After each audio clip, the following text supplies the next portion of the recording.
你见过什么样的中国？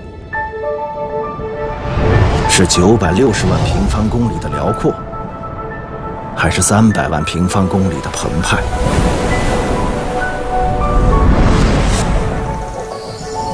是四季轮转的天地，还是冰与火演奏的乐章？像鸟儿一样离开地面，冲上云霄，结果超乎你的想象，前往平时无法到达的地方，看见专属于高空的奇观。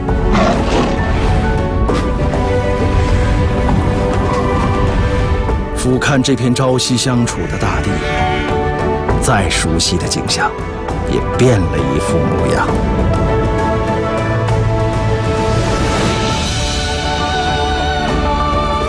从身边的世界到远方的家园，从自然地理到人文历史，50分钟的空中旅程，前所未有的极致体验。从现在开始，和我们一起天际遨游。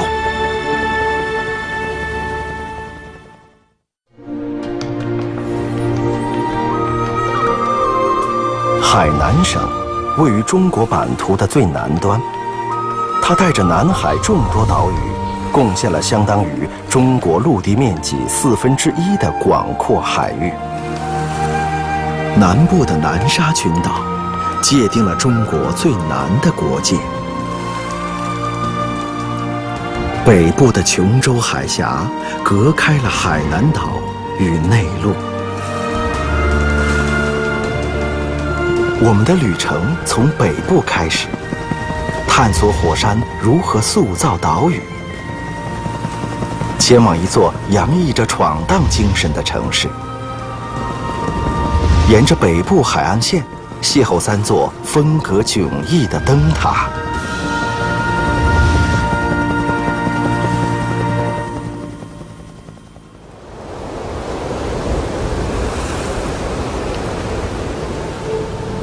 这是一条30公里宽的海峡，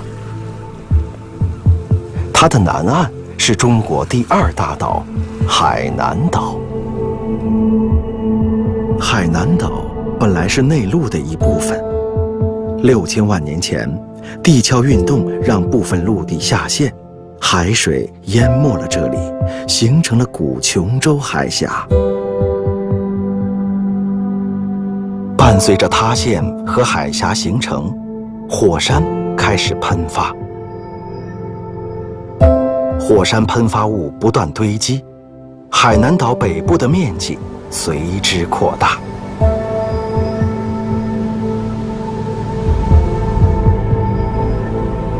在海南岛的北部，火山运动的痕迹随处可见。这片面积仅有108平方公里的土地上，坐落着40多座火山。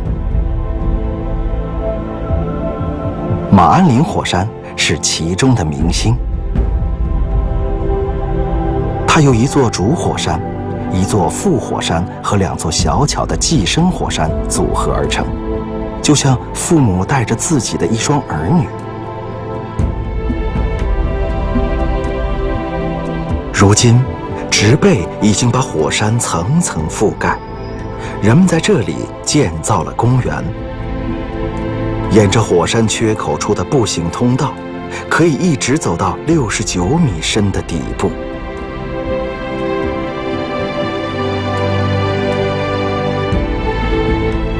大约在13000年前，马鞍岭火山完成了最后一次喷发，随后陷入沉寂。但不能小看它的威力，这是一座休眠火山，没有人知道它会在什么时候醒来。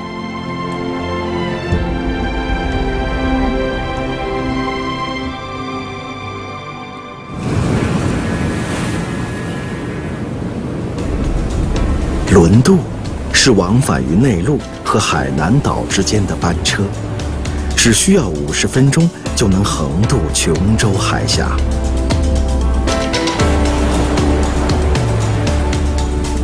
这是一艘载重量超过4000吨的轮船，除了汽车和旅客，船舱之中还有一列跟随它渡海的火车。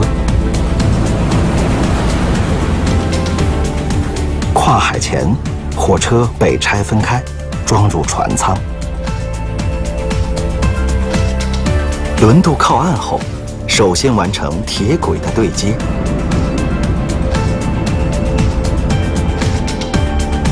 接着，列车车厢被拉出船舱，重新组接成完整的火车。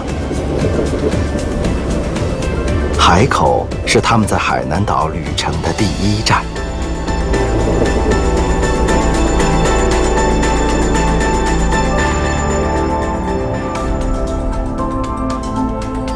海口是海南岛离内陆最近的城市。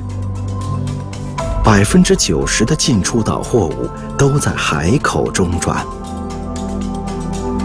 全岛最大的淡水河南渡江从这里入海，海口因此得名。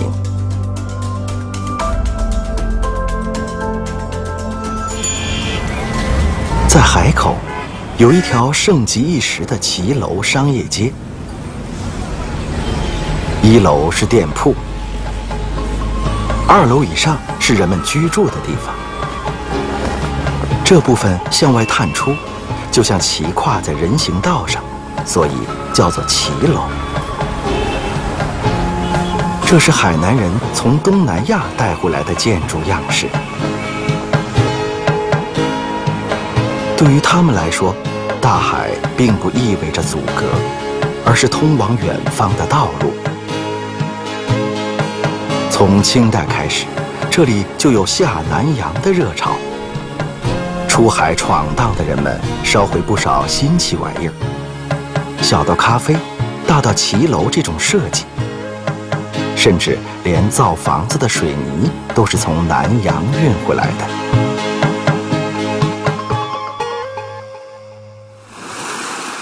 闯荡南洋的人们脚步未远，从内地驶来的轮船已经响起靠岸的鸣笛。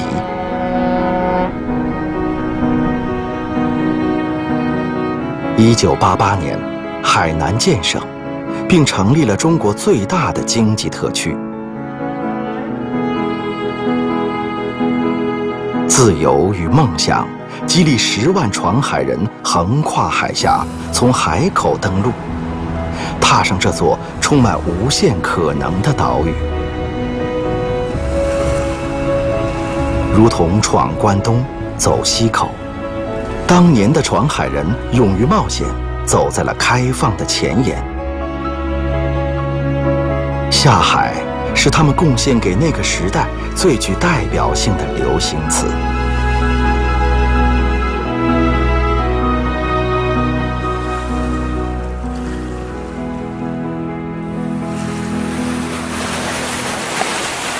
即便是最靠近陆地的地方，海洋的力量也不可小觑。北部是海南岛最凶险的海岸线之一，灯塔成为航海人最愿意看到的老朋友。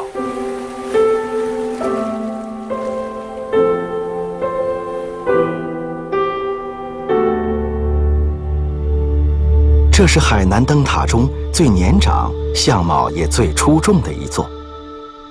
它守望临高角已经120多年，红白条纹是它最明显的标志。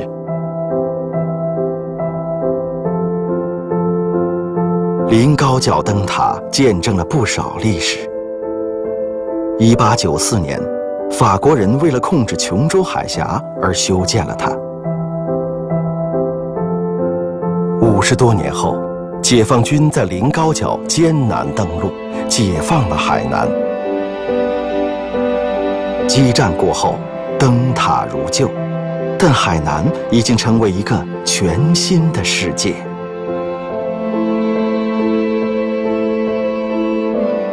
木兰头灯塔守卫着一片危险的水域，因为水流速度极快，不少船只在这里遇险。破损的木板被冲到海岸上堆积起来，这片水域被称为木烂头。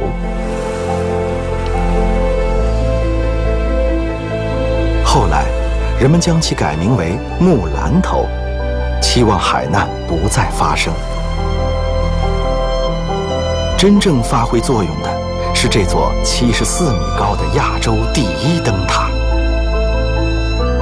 它如同茫茫大海中的路牌，为远道而来的船只指引方向。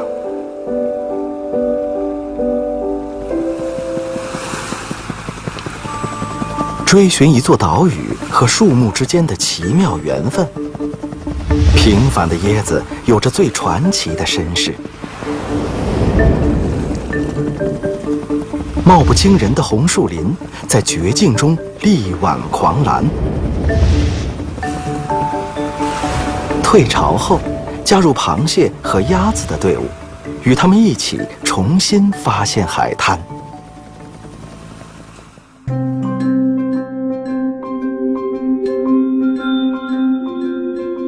在海南岛东部，有一条绵延15公里的椰海长廊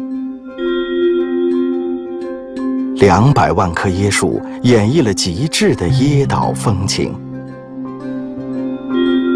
椰树和海南岛的亲密关系众所周知，可关于它们相识的经历却始终是个谜。有一种说法比较盛行，海南岛上原本并没有椰树，最早的椰子来自马来半岛。数千年前，一些成熟的椰子从马来半岛的椰树落下，被潮水带入海中，开始漂泊。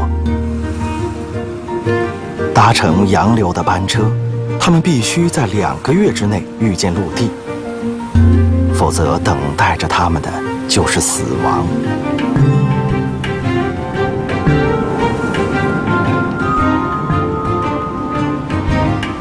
这样艰险的旅程失败了很多次，直到某一颗椰子率先登陆了海南岛。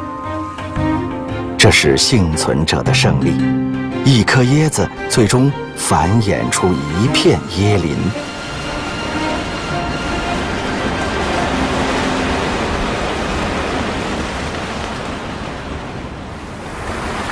告别椰林，继续向前，海水逐渐接管陆地。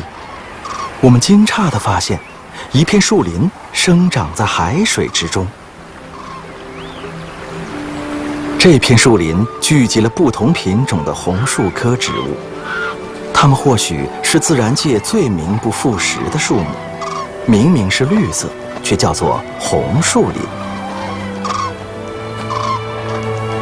其实，这些树木富含一种叫做单宁酸的特殊成分，树干或树枝断裂以后，便会氧化成红色。更不可思议的是，红树林已经习惯了海水的包围。为了活下来，它们进化成一座座海水淡化器。除了树根能从咸水中过滤出淡水，它们还能将多余的盐分排出体外。对人类来说，红树林是最好的海岸卫士。当台风来袭，它们消解了风浪的力量，保护着身后的农田和村庄。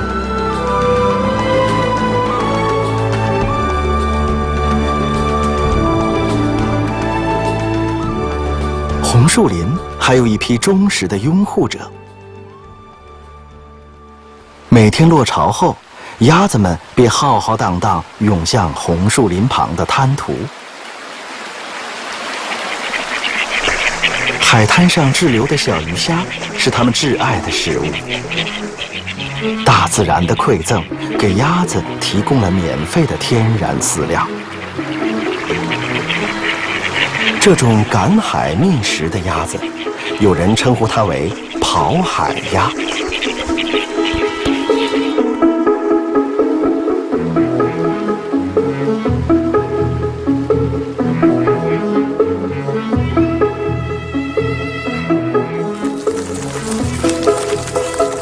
求美食的道路从不孤单。退潮后，和尚蟹也开始扫荡海滩。并不是所有的螃蟹都只能横行，和尚蟹就很擅长向前直走。平均重量只有2克的身体，让它们能够迅速移动。它们喜欢集体出行，这样看起来更像是一只庞然大物，可以吓唬一些胆小的捕食者。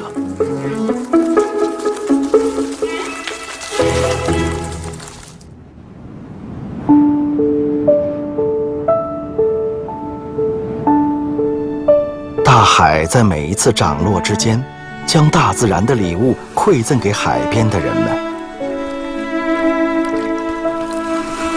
落潮时分，到海滩上就可以捡拾最新鲜的海产。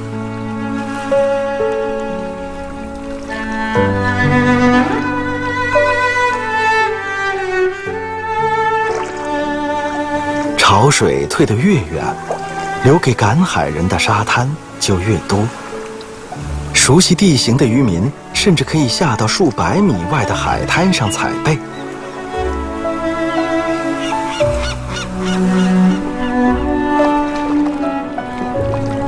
以海为田，靠海吃饭，他们就这样过了数千年的赶海时光。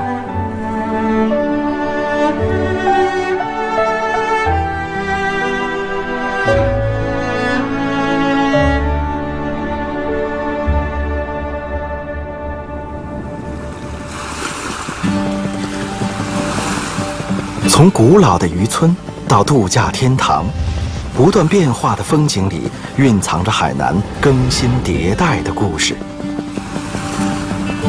和海上人家打个照面，探访不远处的南湾半岛，那里是猕猴的天堂。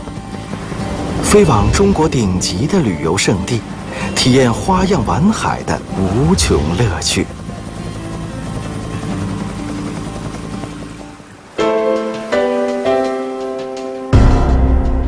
这里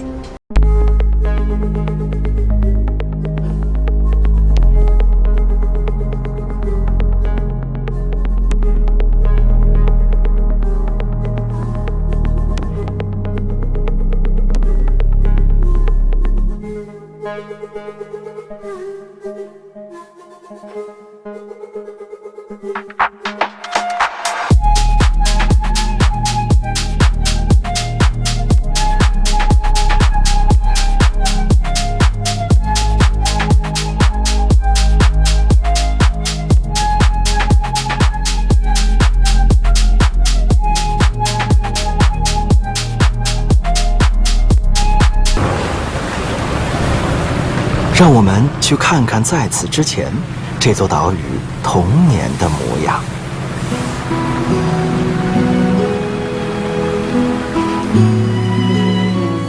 海南的大多数旅游地原先都是这样的小渔村。新村港是疍家人世代居住的港湾。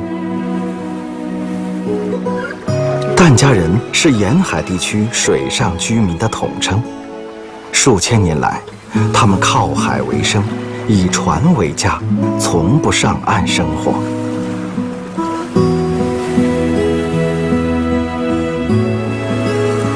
这一个个木质方格，当地人称为鱼排。鱼排之下是养殖海产的网箱。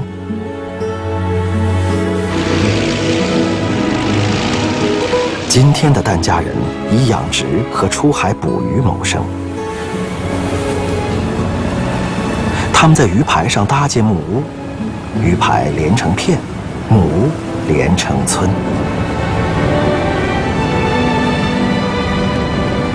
祖辈们留下来的传统劳作方式依然在延续，只是如今一些疍家人不再漂泊海上，他们上岸建了房子，过上了海上劳作、岸上生活的日子。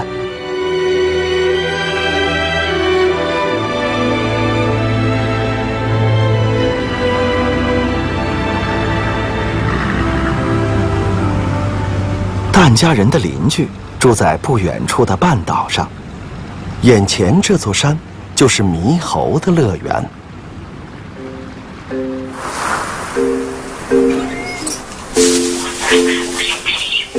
南湾半岛生活着上千只猕猴，它们分成24个群落，每群猴子都有自己的专属领地。每天下山，不同的猴群路过对方地盘时，总要打上一架。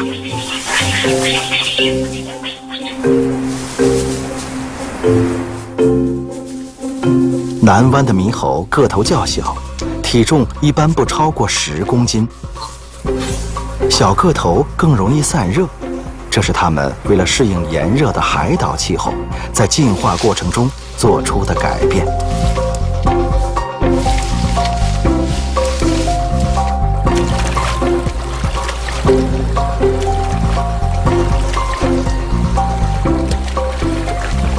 中午时分，猕猴们纷纷下水避暑。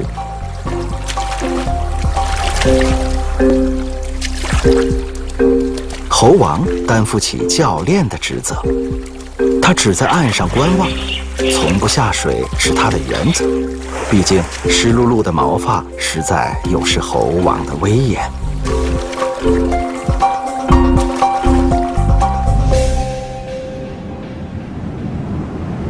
为适应环境而进化，这是大自然不变的法则。海南的坡鹿就是最好的例子。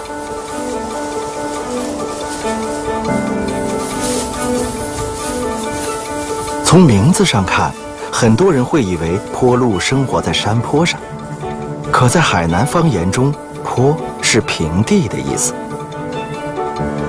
这是一种生活在平地的鹿，它们拥有敏锐的视觉和听觉。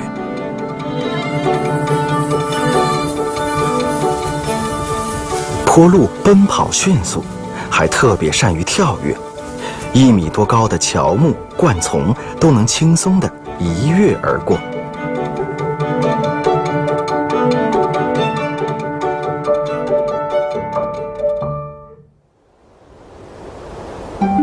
往南飞行，逐渐靠近海面上的一座小岛，热带岛屿的风情扑面而来。向往蜈支洲岛的人们很多是潜水爱好者。这里拥有极为透彻的海域，海水的能见度有时能达到20多米。初学者经过培训之后，下潜到10几米的深处，海底的世界便一览无余。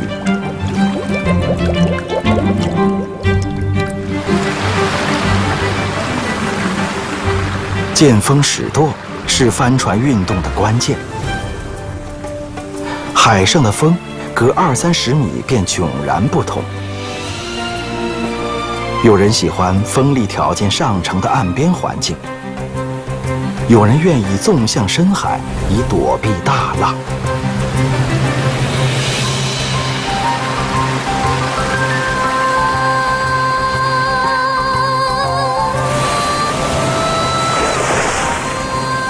在探索海洋的过程中，人类不断迸发出享受海洋的新灵感。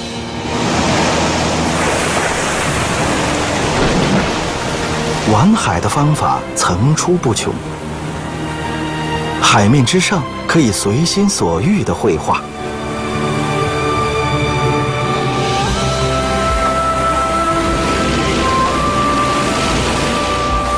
辽阔的海没有束缚，玩家们可以体验最快的速度。人们以不同姿势投入海水柔软的怀抱。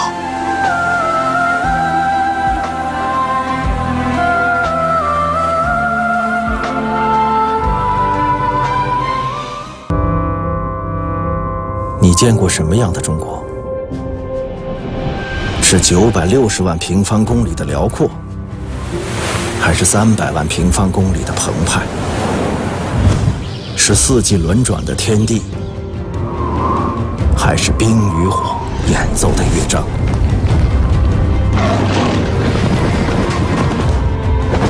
像鸟儿一样离开地面，冲上云霄，结果超乎你的想象。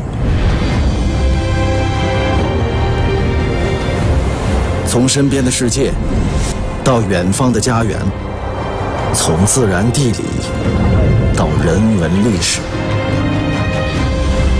，50分钟的空中旅程，从现在开始，和我们一起天际遨游。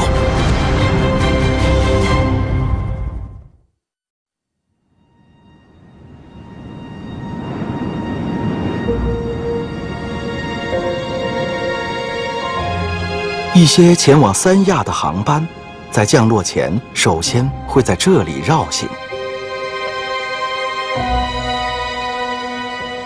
108米高的南山海上观音是全球最大的观音像。在环绕飞行之后，飞机将停在往东23公里的凤凰国际机场。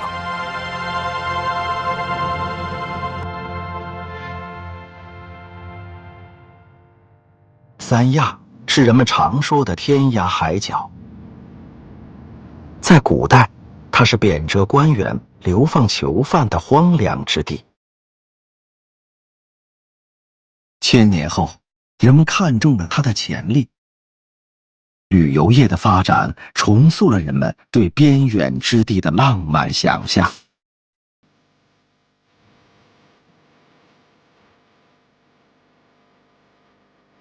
今天，三亚已经被打造成中国顶级的度假天堂。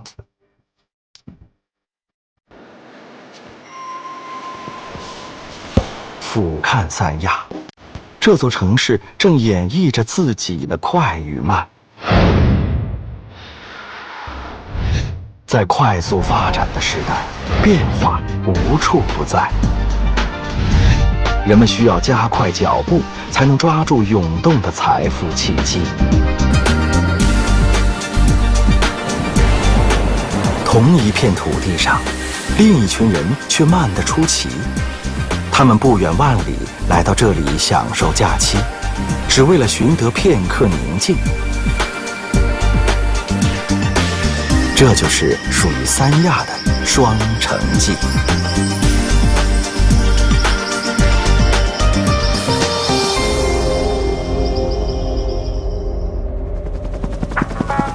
离开现代都市，进入中部山区，除了蓝天碧海，海南还有另外的色彩。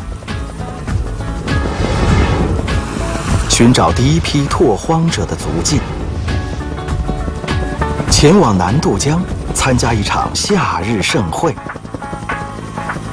来到东部，看万泉河如何滋养一片生命的乐土。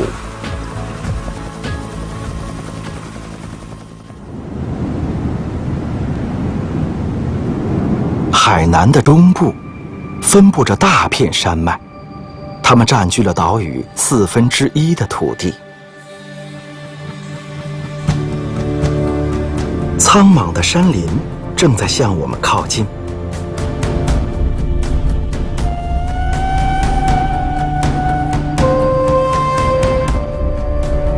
这是一片由次生林和人工林组成的森林海洋。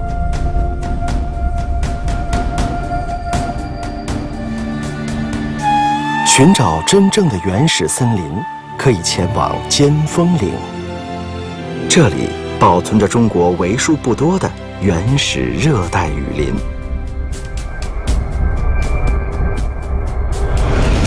凶险的地形阻隔了热切的探索。中部山区的有些山峰，100多年来很少有人踏足。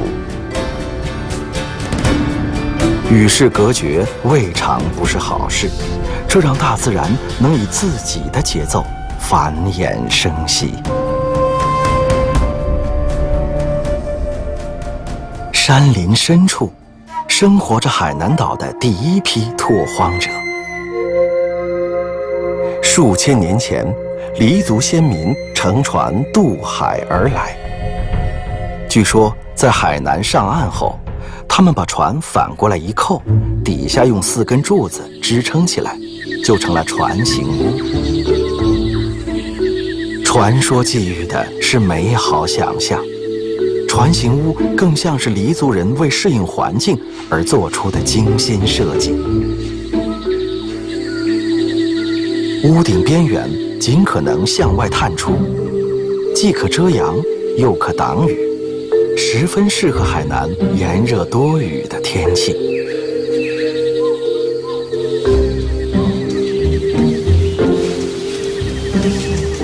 采槟榔是黎族人擅长的高潮技艺。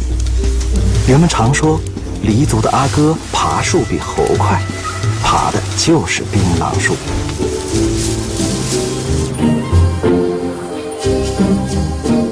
槟榔树一般10几米高，最高的可以达到30米。为了采槟榔爬这么高的树，看来人们真的很喜欢槟榔。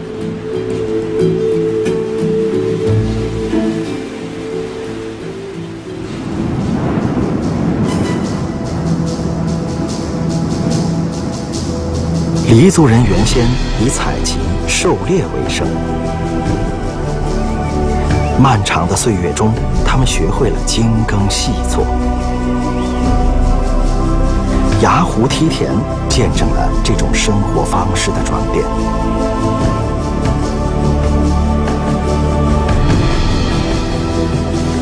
海南气候湿热，一年可以种植3季水稻。第1季水稻成熟的时节，正是端午前后。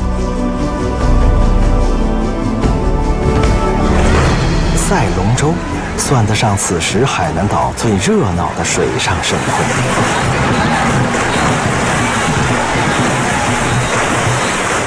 澄迈当地参赛的龙舟手大多是渔民，他们将和专业运动员同场竞技。赛龙舟不是花哨的表演，速度是它的最大看点。最快的龙舟每秒可以前进4米。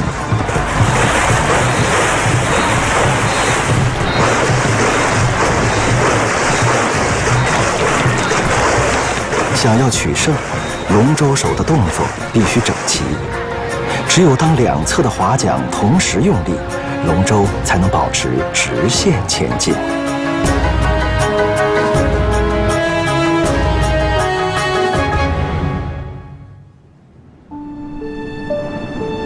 中国的海岛超过7000个，但具备居住条件的海岛不到500个。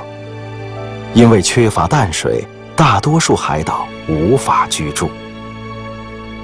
海南岛的幸运在于，它拥有充足的淡水水系。从中部山区发源的4条大河，分别流向岛屿的4个方向。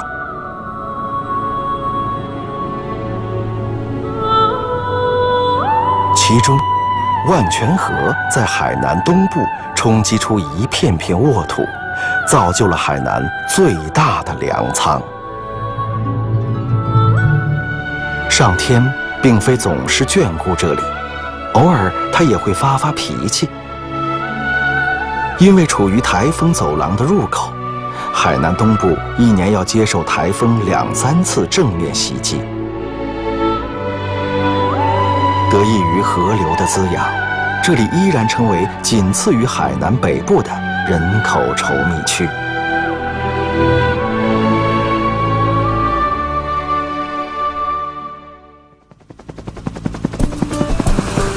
海南岛前进的每一步都是充满挑战的智力游戏，为温饱开辟的盐田，为速度而飞驰的列车，为探索而升腾的火箭，古老和新兴的科技轮番登场。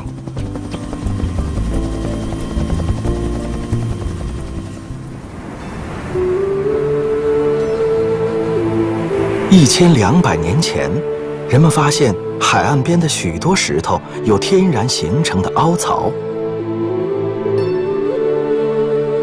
退潮后，海水被留在了凹槽里，经过风吹日晒，残留的海水蒸发，留下了洁白的盐。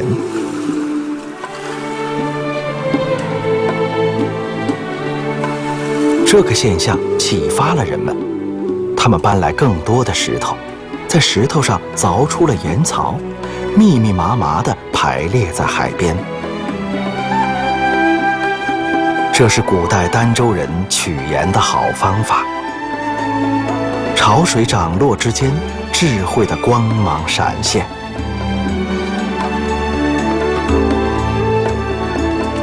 现代海盐厂的规模比古盐田要大得多。海水被引入蒸发池中，浓缩成含盐量极高的卤水。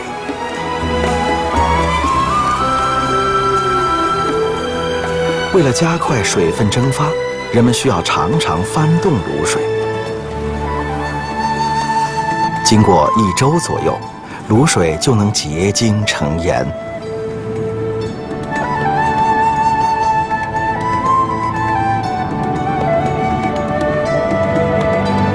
阳光和温度是最好的加速器。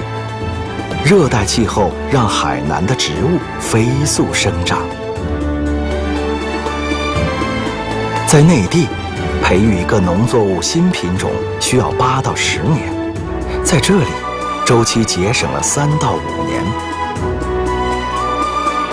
今天我们食用的农产品里，有5000多个品种是在海南问世的。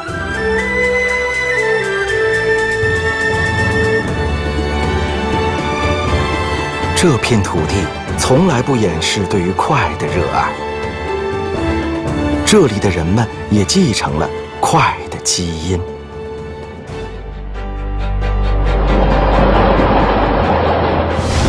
这是全球第1条环岛高铁，只需要3小时就可以绕岛1周。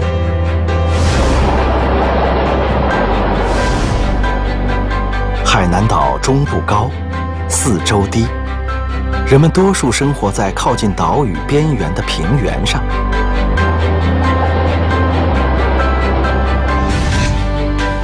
沿着最外围的平原，海南建立了环岛交通系统。快速的交通网络将分散的城市和乡镇串联起来，并覆盖了全岛大约90%的人口。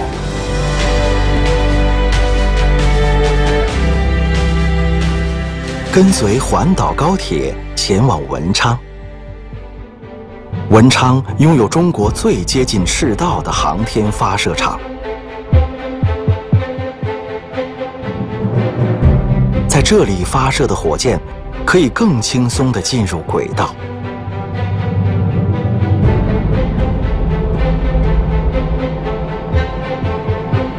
总装厂房是发射场的核心区域，用来组装不同量级的火箭。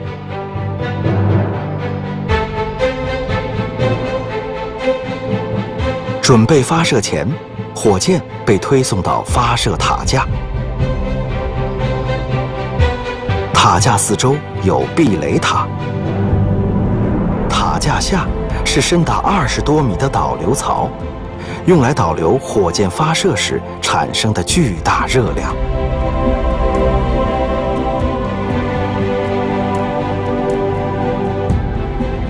这是目前中国最开放的航天发射场。2016年，2万多人近距离观看了长征7号火箭升空。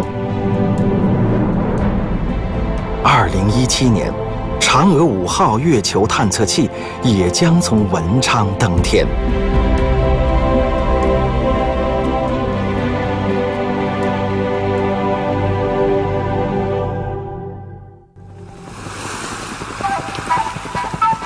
南海的旅程令人向往。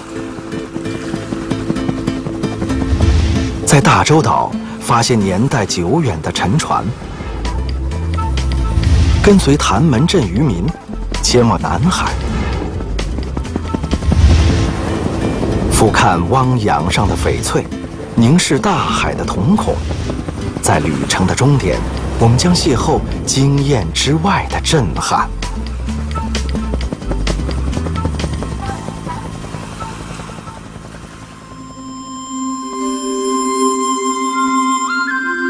大洲岛的两侧有着截然不同的风景，一面波涛汹涌，一面风平浪静。这正是所有航海者梦寐以求的天然良港。海南岛是海上丝绸之路的重要补给站，在它漫长的海岸线上，曾经有过不少像大洲岛这样的停靠站。沉没在大洲岛附近的古船，是那段岁月留下的标本。南海之下，还沉睡着许多比它还要大的船只。它们曾经是这片海域上勇敢的开拓者。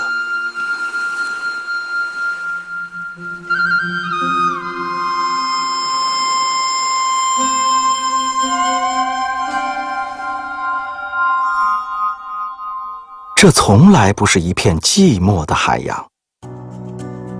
几千年前，中国人就开始了对南海诸岛的探索。谭门镇的渔民把南海叫做祖宗海。从宋代起，他们的祖先仅凭一个罗盘就敢闯荡南海。依靠世代积累的经验，先人们总结出最佳航行路线。600多年前，谭门镇人就拥有了一本南海超级地图。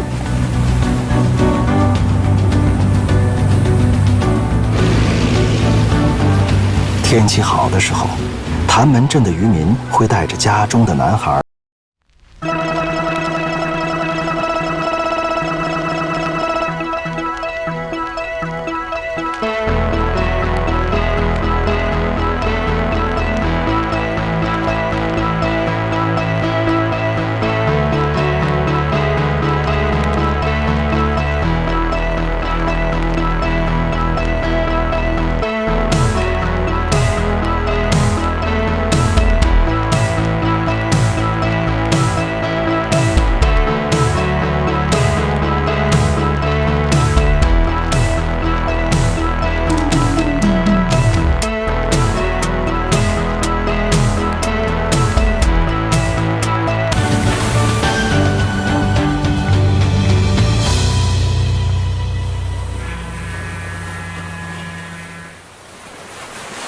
三沙1号是一艘交通补给船，每月4次往返于海南岛和三沙之间。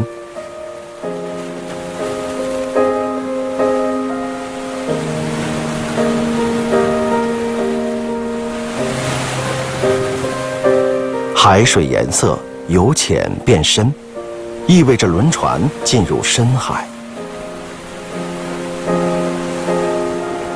当深蓝褪去，海水再次变回浅色，西沙群岛就在不远处了。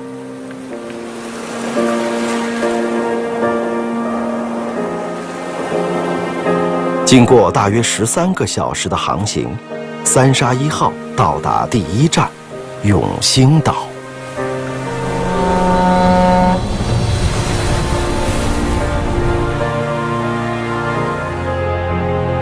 永兴岛是三沙市人民政府驻地。三沙市管辖着西沙群岛、中沙群岛、南沙群岛的岛礁及其海域。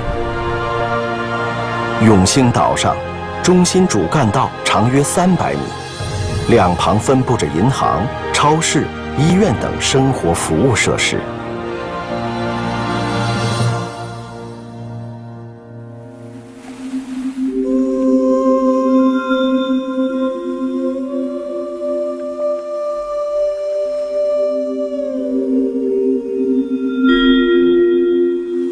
永兴岛北面的这几座小岛看起来并不完全相连，但它们被称为7连屿。这是因为在水面下有一个巨型礁盘托住了这些小岛，这是他们共同的基座。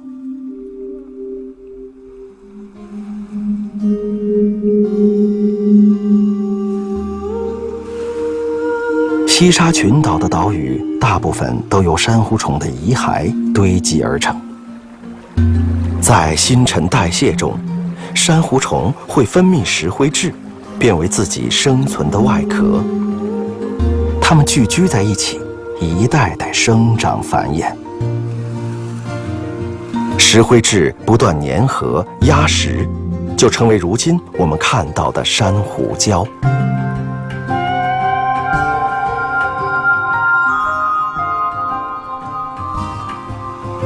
七连屿中的赵树岛，绿树葱茏。岛上的居民主要是来自潭门镇的渔民。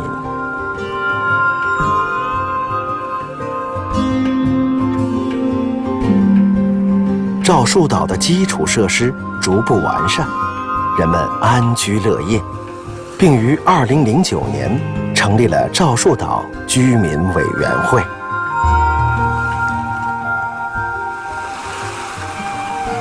离开七连屿，前往永乐群岛。从高空看，这仿佛是大海的瞳孔，人们称它为蓝洞。这是一种形成于亿万年前的自然奇观。冰川融化后，海水灌满了曾经的溶洞，形成了一个蓝色的深渊。这是目前世界上已知的最深海洋蓝洞，它的深度超过300米。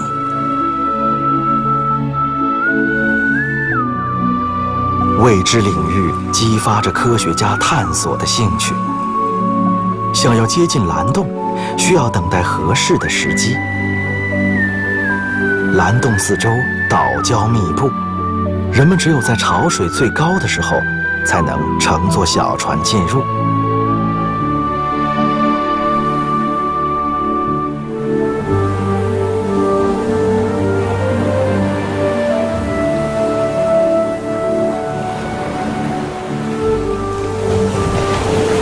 沐浴着和煦的阳光，往日起伏的海面仿佛被熨平，大海变得安静。飞行在这片蔚蓝之上，我们可以听到大海平缓的呼吸。